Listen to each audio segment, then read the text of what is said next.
quase 10 dias que não se fala em outra coisa pelo Brasil e o assunto nas redações não poderia ser diferente, também tem sido esse. Só que tem um fenômeno interessante. Depois das informações, as primeiras informações que apareceram, dando conta do que houve, depois vieram os vídeos e esse debate aconteceu primeiro em cima desses fatos, né, preliminares e aquele corre-corre, aparecia um, aparecia outro. Aqui foi a mesma coisa, no Espírito Santo foi exatamente assim. Apareceu o primeiro nome, só para recordar, o senador Ricardo Ferraço. Aí depois, na sequência, naquele mesmo dia, que era dia 11 de abril, depois apareceu o governador Paulo Artung, depois o ex-governador Renato Casagrande, e aí a lista começou a crescer. Foi aumentando. Deputado, ex-prefeito, prefeito e deputado federal, e foi embora. E aí o trabalho da imprensa nesses primeiros dias foi tentar acompanhar, garimpar informação, ver o que tinha de novo, de importante, e é o que todo mundo tem feito nesses últimos dias. Só que depois desse impacto inicial, a gente passa, acho que, por uma segunda fase, acho que começou a transição para essa segunda fase agora, que é a reflexão sobre essas informações que você começa a perceber como elas se encaixam no contexto histórico desses fatos. Então a gente, por exemplo, para ficar mais fácil, a gente, quando ouviu a delação tanto do Sérgio Neves quanto do Benedito Júnior, a gente, no primeiro momento, tratou aquelas informações, né, como todos os outros colegas da imprensa, falando quanto que recebeu, quem passou para quem foi buscar dinheiro, enfim. Mas depois a gente pode até, num segundo momento, pegando esse caso principalmente dos recursos passados para o governador Paulo Artung e para o ex-governador Renato Casagrande, que inclusive foi um tema bastante explorado, que mostrou que os dois praticamente usaram o mesmo modus operandi, inicialmente algumas diferenças que depois foram diluídas, porque até os dois usaram a residência, o Renato, o Palácio Anchieta, e o Paulo teria usado a residência oficial para conversar com os delatores na época, os agora delatores, os ex-executivos da Odebrecht. E aí a gente percebe o seguinte, que essas histórias, quando a gente traz para aquele momento histórico, elas têm uma outra conotação. Ela faz a gente, possibilita que a gente faça reflexão e entenda alguns fatos que ficaram um pouco abertos no passado. É como se fosse uma peça do quebra-cabeça que estava faltando, que agora se encaixa e faz com que você tenha uma figura, vamos dizer, mais acabada daquele fato, né? E até a gente conversando um pouco sobre isso na redação, o Netter e a Renata, acho que, lembro se foi o Netter que trouxe essa reflexão, que eu achei muito importante, que foi aquela passagem que a gente teve relacionada. Quando que houve o rompimento dessa relação entre o Renato Casagrande e o Paulo Artung? E aí o Netter fez... Fala aí, Netter, exatamente como que você fez a leitura desse fato com essas informações das relações. Porque política é uma coisa inusitada. Você não precisa saber 100% do que aconteceu. Alexandre Garcia, numa entrevista, uma reportagem especial lá, que a Globo News fez com ele, no aniversário de Brasília, ele que já cobre desde a ditadura militar, se você souber 10% do fato, os outros 90% você pode presumir, porque as engrenagens da política funcionam dessa forma. A delação do Odebrecht, ela mostrou claramente como que foi esse rompimento, ou deixou muito claro a forma de disputa que havia, uma disputa interna que a gente não via entre o então governador Renato Casagrande e o ex-governador Paulo Artung. E ela acontece num ponto fundamental, em 2012, onde você tinha de um lado o Renato Casagrande pedindo isonomia na relação com o Odebrecht, que o Odebrecht via o governador Paulo Artung como a grande figura, como o cara da política local, e o Renato tentando assumir isso. Agora, qual é a reflexão que eu fiz em relação a isso? Porque você tem alguns incidentes dentro dessa relação. Primeiro, você tem 2010, que a Odebrecht foi surpreendida pela manobra, pelo abril sangrento, pela reviravolta que teve. Ok, agora temos Renato Casagrande no governo. Quando você chega em 2012... Espera só um pouquinho, né? Seria até legal, até para a Renata entrar aqui, Até seria legal recuperar um pouquinho esse 2010 só para entender também dentro do contexto do que houve com o Odebrecht. Partindo do ponto de vista da Odebrecht, né? A Odebrecht até então ela lidava com uma situação bem cômoda no Espírito Santo, que era a unanimidade, né? Todos os poderes, todos os partidos, todas as lideranças, elas orbitavam o então governador Paulo Artung, né? E aí o cronograma que estava combinado era: Artung vai disputar o Senado e Ricardo Ferraz, o então vice, vai ser o candidato à sucessão, candidato ao governo. Tá tudo certo, tudo. Eu me lembro até de alguém numa determinada disputa, não me lembro se foi em 2010, falando: só tem dinheiro para 3 candidatos. Quer dizer, a coisa era decidida dessa forma, né?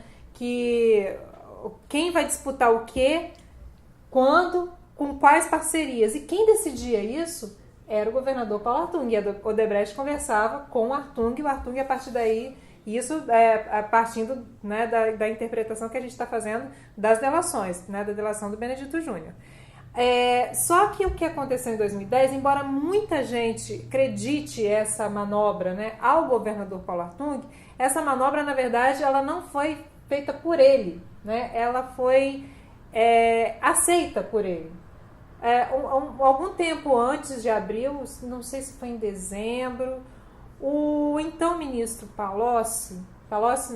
Zé Dirceu, veio ao Estado e conversou com o Artung, falou: olha, a gente está tendo um problema, o Ciro Gomes é candidato ao governo, à presidência, e a gente quer tirar o Ciro Gomes, e aí pode ser que a gente faça um acordo aí. O Paulo deixou a coisa correr, a coisa correu, e quando foi em abril, o Artung não se desincompatibilizou.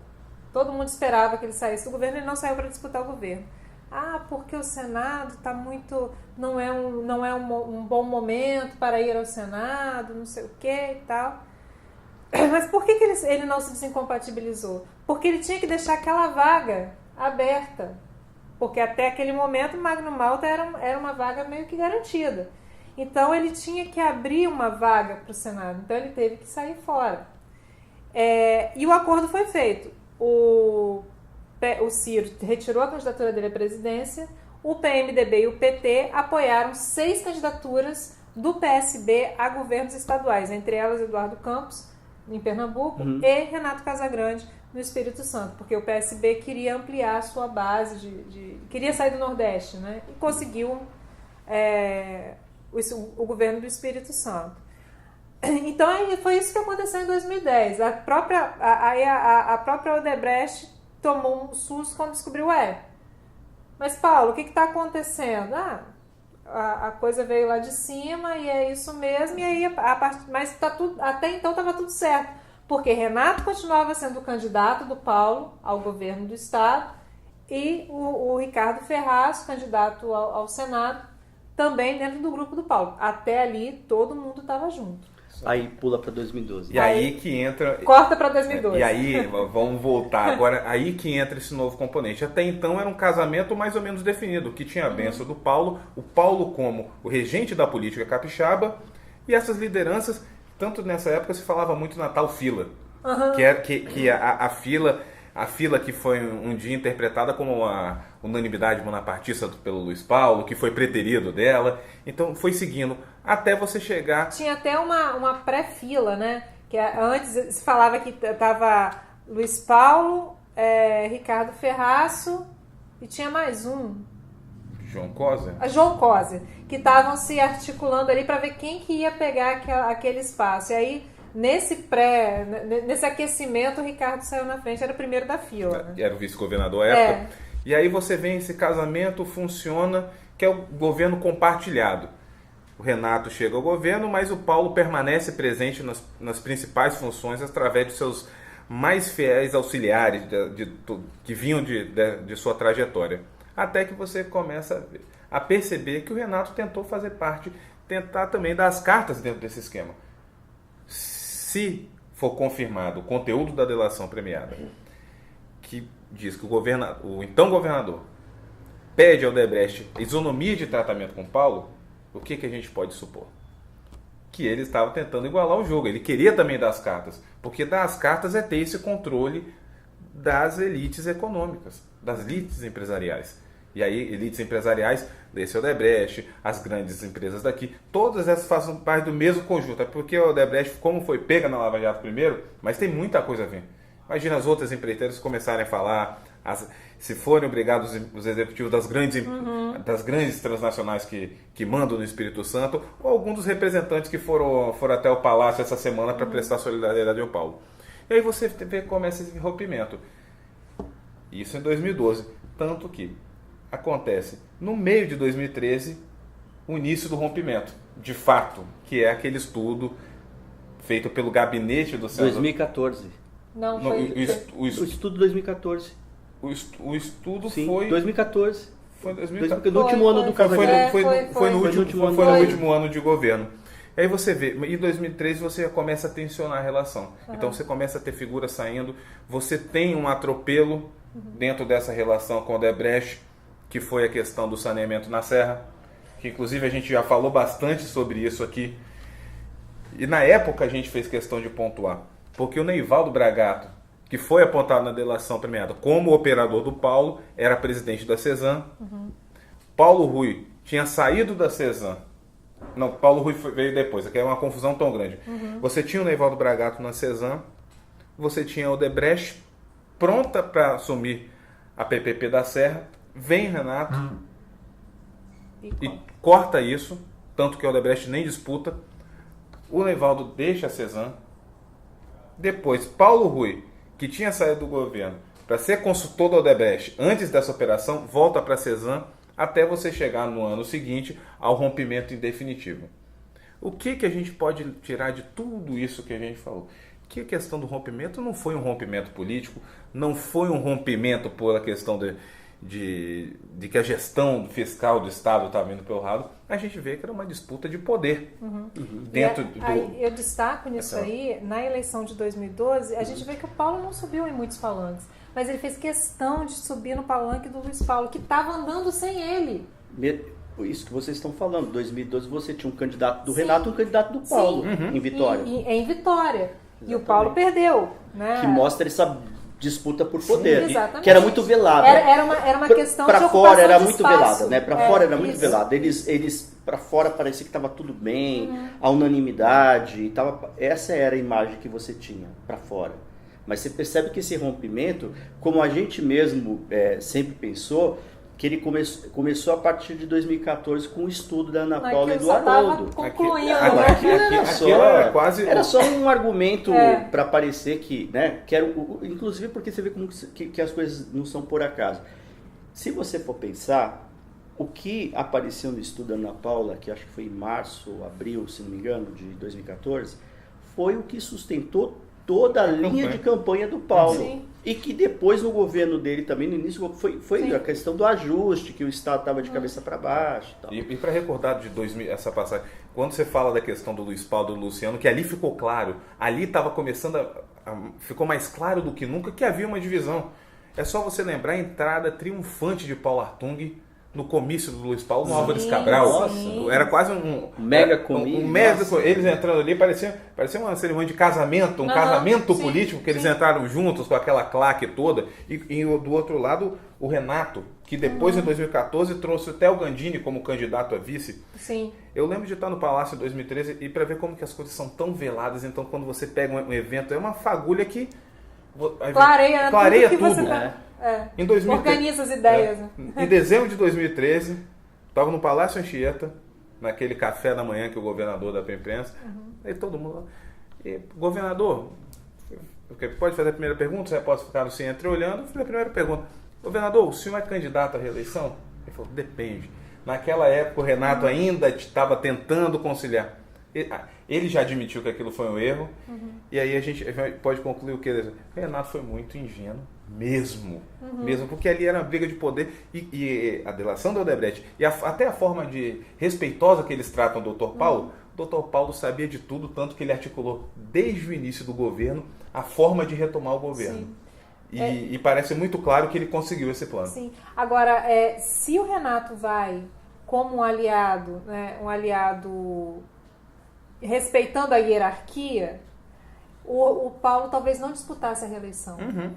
O Paulo só disputou a reeleição por causa dessa perda de poder. E por isso que não podia ser Ricardo Ferraço naquele momento, por isso não podia ser um outro aliado do Paulo disputando a eleição em 2014 com o Renato. Tinha que ser o Paulo, porque estava na hora de alguém retomar aquele controle e acabar com essa divisão, para ter novamente a unanimidade, porque a ideia era sair com o Renato Casagrande completamente destruído do processo eleitoral. Quando você diz que o cara quebrou o Estado, né, você paralisa todas as obras dele, joga o cara na planície, da forma que ele foi jogado. Isola politicamente. Você está acabando com aquela liderança política.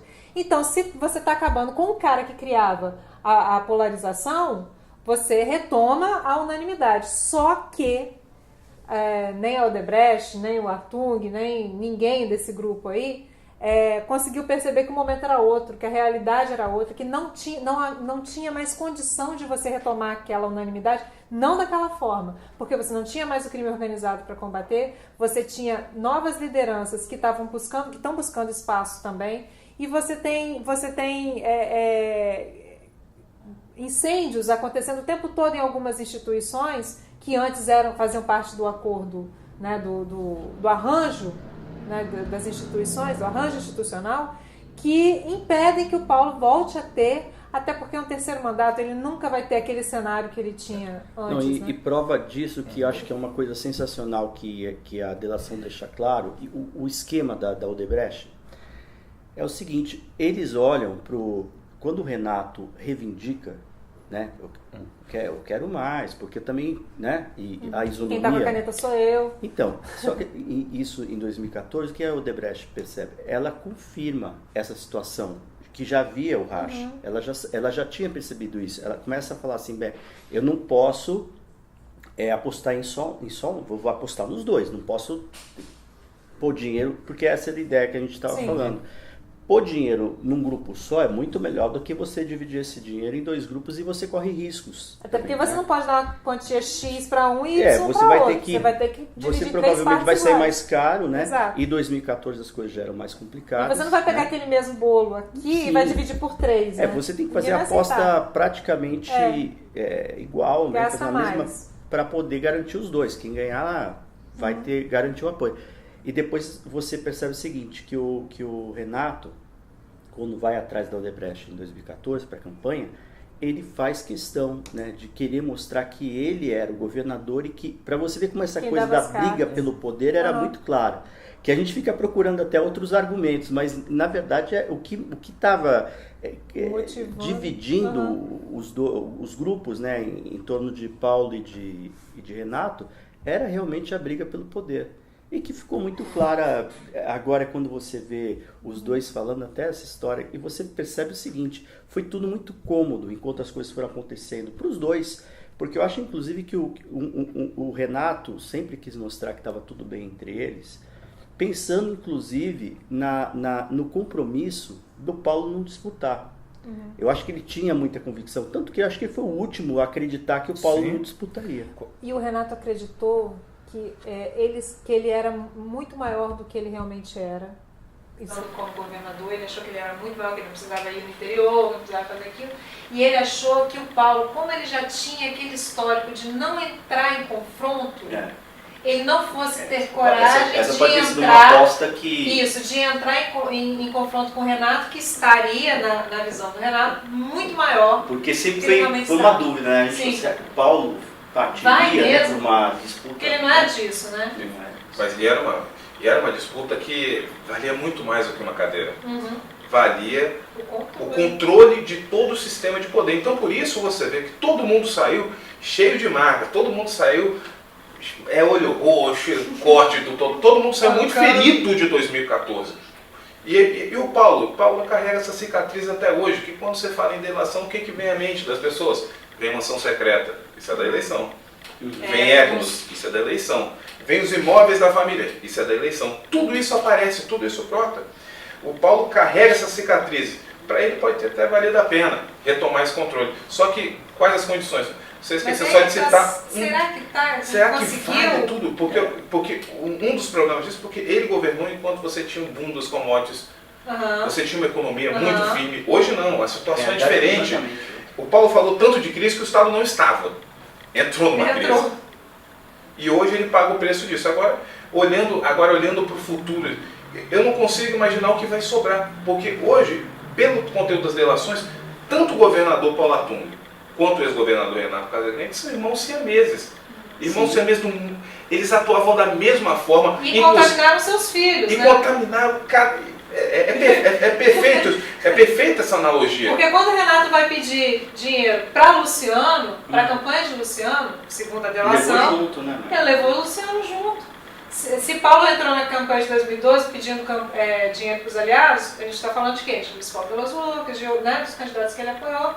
Quem ele abraçou em 2012? Luiz Paulo. Ele também contaminou Luiz Paulo. Mas e essa é a imagem que a gente faz, de terra arrasada. Você Sim. olha você só vê os escombros, né, depois dessas delações, e ainda não consegue ver ninguém saindo dos escombros em condição de chegar em 2018 e mostrar a cara, disputar, pedir voto.